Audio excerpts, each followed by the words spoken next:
We're going from this cluttered, unorganized mess into this clean, nice aesthetic. Now, I've been wanting to build a setup like this for years. Believe it or not, I somehow felt I could never have it or didn't deserve it for some odd reason. Truth is, I just needed to apply the effort and focus it would take and be willing to start over.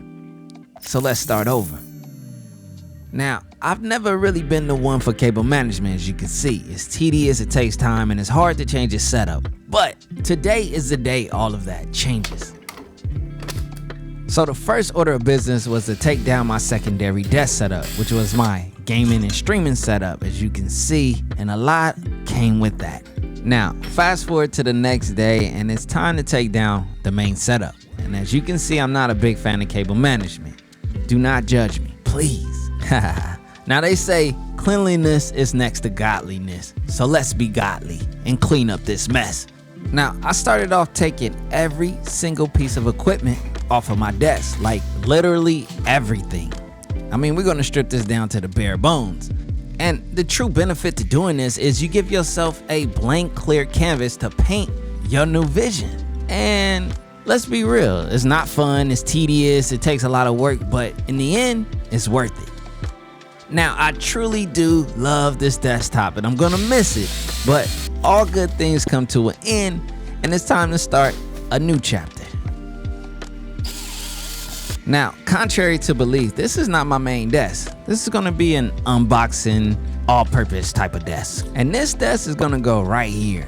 And remember, cleanliness is next to godliness, so let's wipe down these walls. And yes, this desk will stay empty. I was also able to pick up some really dope replacement wheels for my Herman Miller Aeron chair. I'll leave a link in the description because these are absolutely fire. And they won't scratch or damage your hardwood floors. Now it's time to put together the main desk.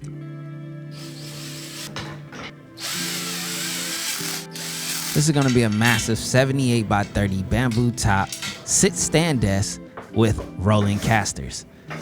It's gonna be nice.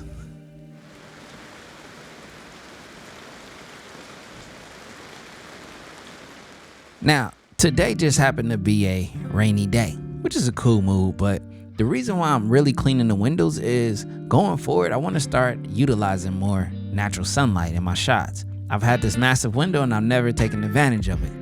It's time to use it. I took a moment to soak in where we were and where we were headed, and then it was time to get back to work. Now, I have a ton of different accessories that I purchased for this desk setup. You guys will see, they're linked down in the description below. But basically, I got tons more to do. And remember earlier when I told you that I'm not a fan of cable management, but I also said I would change that? Well, this is what we're gonna do. Now, this is a solution that I've used before. You saw it on the previous desk, but it's the perfect way to hide surge protectors and large power bricks and any cables. So I opted to use the large maple desk shelf from GroveMade. Major shout out to GroveMade for supplying a handful of items you're gonna see in this desk setup.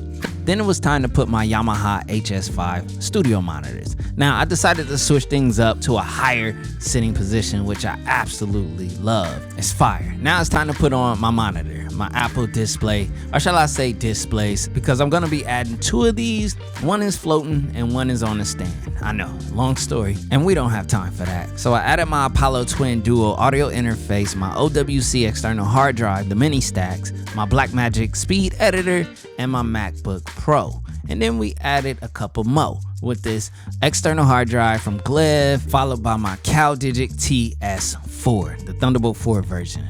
I decided to kind of play around with placements to try to find that, ideal setup, but it's not easy. I play with this a lot, and honestly, what you're seeing right here is not the final result. So stay tuned for that. So I found these really dope sneaker Lego displays that you could put on your desk. Now, if you don't know, I'm a sneakerhead, and if you know what these sneakers are, I rock with you. But these are two sneakers that I still haven't gotten my hands or grasp on, and these are here for inspiration and motivation, because I gotta get them. I need these. Yes, sir.